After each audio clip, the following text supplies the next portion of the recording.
Nope. Nope. Nope. Nope. No. Nope. Nope. Can I just give a big shout out to Paper Planes for recommending me a store while in London? I took a look at one called Forbidden Planet, only a few stops from my hotel, and it was actually quite awesome. I was a little overwhelmed and it didn't really feel right to take any video footage, so I just took photos. I went to get a hardhead or steelbane, but they didn't have either of them, so I settled for a Sixshot, even though he's more expensive than the both of them combined. And he's certainly a weird one, isn't he? I mean, sure, Titan's Return has been playing the G1 card quite a bit throughout its run, but not as much as this.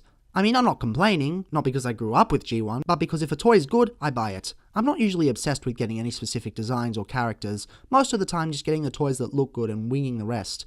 So while the internet goes crazy over Power of the Primes... Oh my god, stop wing and trap wing, it's front wing! Let's remind ourselves why Titan's Return is still a thing you should be focusing on. Now of course, as he was in G1, Sixshot was a six changer, and as you know, anytime a Transformer has to handle more than two modes, sacrifices have to be made. Already triple changes usually have one bad mode that you can pull out, whether it's Springer's helicopter mode, Megatron's jet mode, Octone's plane mode, or Sentinel Prime's train mode. No, not Astro Train, I don't give a damn about Astro Train. Evilla Star for life! With some triple changes failing in all three modes, this guy's already at a disadvantage, having 6 in total. So how do they do it? Well, aside from making each mode heavily Cybertronian to allow for design liberties, they've also crammed all the things you can screw up into one of them.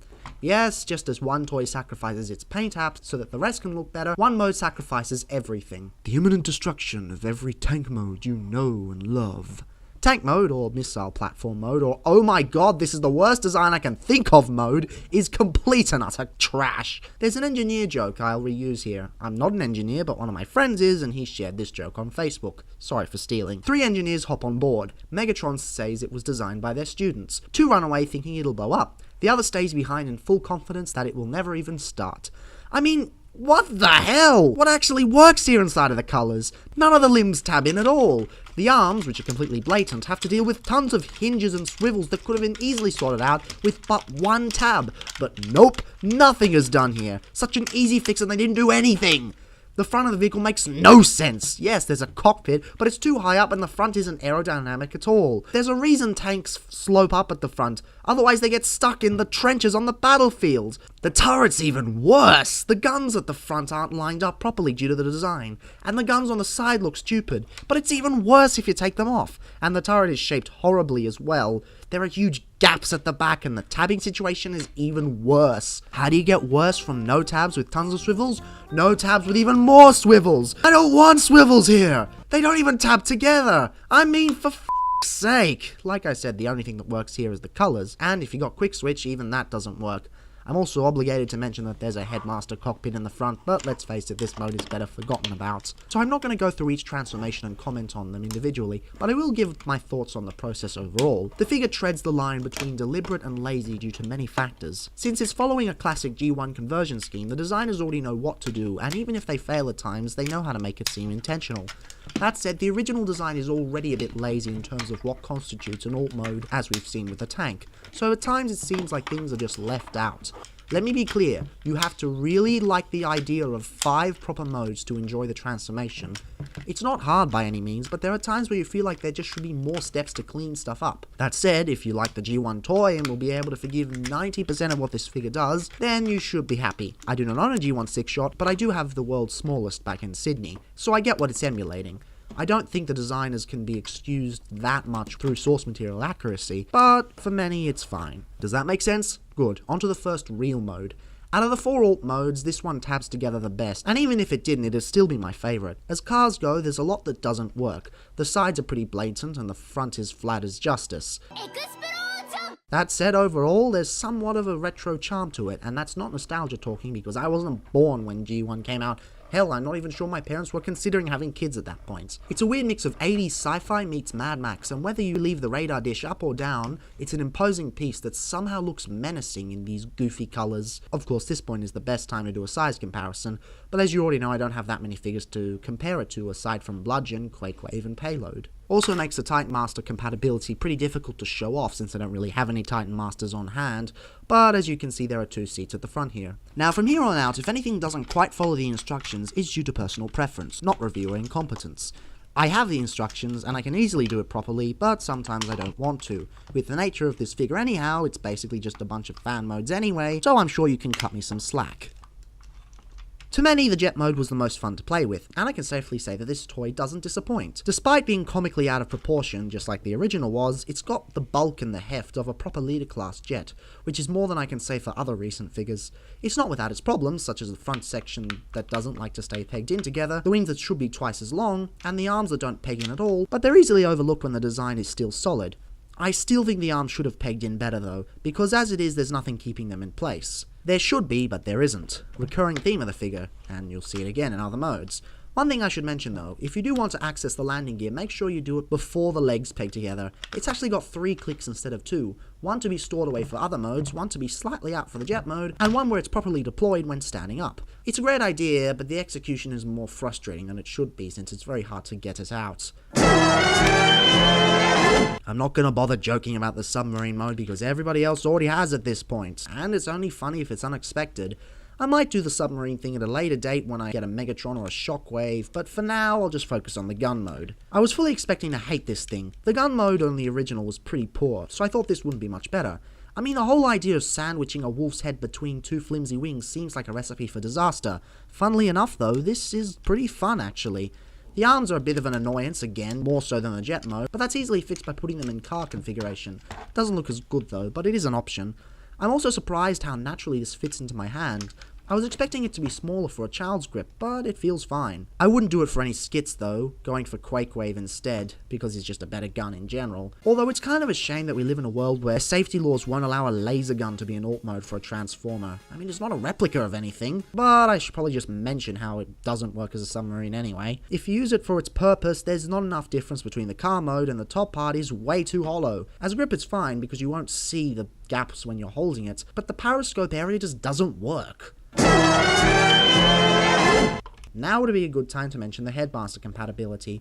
Throughout the review I've ignored Sixshot himself, focusing primarily on the Transector. Watch my highbrow review to see my opinion on Headmasters and why I refer to these as Transectors. This is highbrow. I refuse to go by the American fiction where these are nebulons and there are 2 separate minds in one body. This is highbrow, and we just discussed the Transector. If you have a problem with that, I don't give a shit. Thing is, Sixshot can transform properly without requiring any form of head parts forming, and that's an awesome idea. That fails when you get to the wolf mode.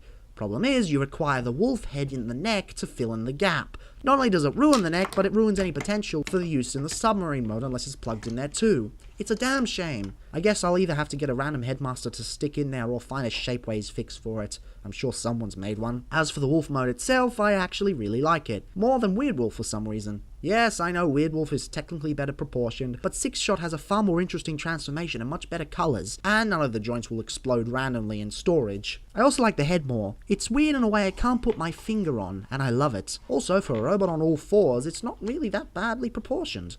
The tail could be better, just using guns pegged together, instead of having an articulated one, but for something this blocky, it's not the end of the world. Unfortunately, since it's a beast former, I have to do my least favourite segment of the review twice, the articulation. I don't know why I hate it, because I really love when a figure has tons of articulation. Maybe it's because I stumble on the audio so much. Maybe because it's a pain to Maybe it's because it's a pain to edit. I don't know. The mouth opens, and after the while... The mouth opens, but after a while the sculpting stops. You know, I'm not even going to edit these things out. Go even further and it looks like that scene from The Golden Compass. Read the books, they're much better. The neck bobs up and down, and I would have preferred a ball joint there, and I don't see why they didn't do it. The wings can either be straight or at a 45-degree angle. They can go flat if you move the shoulders out of the way, but if you do that, you can actually see the huge gap in the back. Ugh, that's something not even Shapeways can fix. The shoulders are on swivels and they hinge inward. You can also hinge them backwards on the double hinge, but it looks really dumb. You get swivels and bends at the front legs and poor articulation, universal back legs with a bend at the knee, ankle tilts that don't quite work, and I'll get into that later, and more poor articulation. Overall, for a modern beast former, it falls on the lower end. Thankfully not quite at double cross level, but still on the lower end, although he does have other modes, so, cut him some slack. And finally, the robot mode. If nothing else, this mode has to be good. Even if all the other modes were the best thing ever, if the robot mode fails, it's all for nothing. So, how do we go? Well, it's a mixed bag. Design-wise, it's fantastic. They took the G1 blockiness and put it through a heroic proportion projector, similarly to how the MP10 looks. And he's great for it. Even through his chunkiness, he still manages to look somewhat streamlined. Not to the level of RID Bludgeon, but still pretty good. The weapons are okay. I like to keep them tabbed together as it differentiates from other dual-wielding Titans Return figures, and it's one of the few cases where the combination actually works. Whilst I would have preferred swords, there's already a solution that from the good veteran Doctor. The head sculpt is great. I'm honestly not sure if it needs that much fixing, although I can try out the fix that comes with the swords if I want to. Hooray for choices! The chest design is also pretty damn good. The mechanical detail is off the charts, and the chest wings are finally a good size. They no longer get in the way of the articulation or the design in any way. You can even fold them away for storage, but honestly I don't think you need to. It looks better with them out.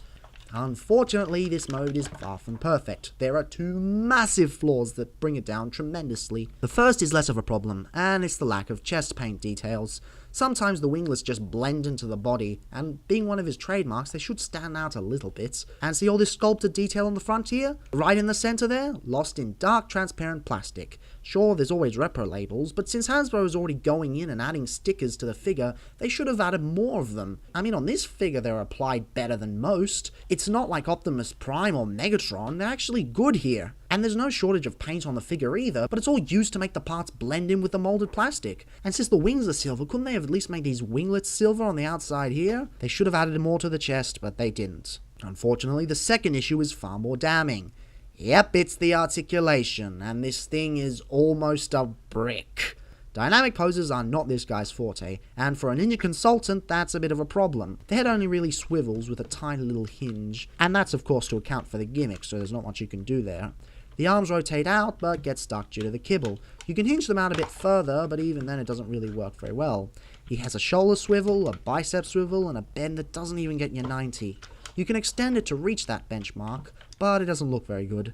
No wrist swivel, and most frustrating of all, no waist swivel. There's no reason for this. They could have easily shifted the wolf head up a bit and added a swivel in there. But they didn't. At all. It sucks. We get universal hips with forward ratcheting, and the lack of sideways ratcheting combined with loose tolerances make this thing a little floppy. It seems a bit stronger than when I first got it out of the box for no reason, but they really should have ratcheted outwards as well. We get a 90-degree knee bend that actually locks into place due to what it does in the wolf mode. Or is it that other mode that I forgot about? I don't know. Oh no! And then the most useless form of articulation, an ankle tilt that doesn't work. It gets locked at 45 and 90 degrees, and anything in between just doesn't work. This is stupid. Why would you make an ankle tilt, the most subtle of articulation points, ratcheted like that? It's not even a ratchet, it's just a locking point. What the hell? It doesn't even affect the transformation at all, it's just added in there to make the figure pose better, and they failed. There's no reason for it failing, it just fails. So overall, the figure is kind of all over the place. He has one mode that is utter garbage, 4 modes that are kind of good, and a robot mode that looks great but poses terribly. Is he good? Kind of. I wouldn't recommend him that strongly, but he's a nice piece for anyone's collection. But that's about all, just nice. I mean, I wanted him, but I'm a bit of a weirdo when it comes to what I buy. I'm happy with him, and I don't care for Hexatron or whatever DX9 calls there, but I'm also happier with the green than the turquoise, which is weird to many people. And I'm not everybody. Before you consider buying this, sit back and think about it. Will you regret your purchase?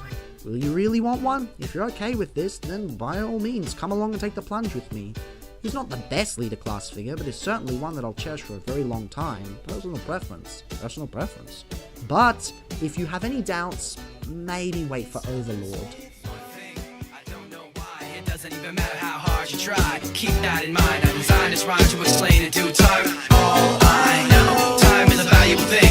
Watch it fly by as the pendulum swings. Watch it count down to the end of the day. The clock takes life away. So unreal. Didn't look out below. Watch the time go right out the window. Trying to hold on, didn't even know I wasted it all just to watch you go.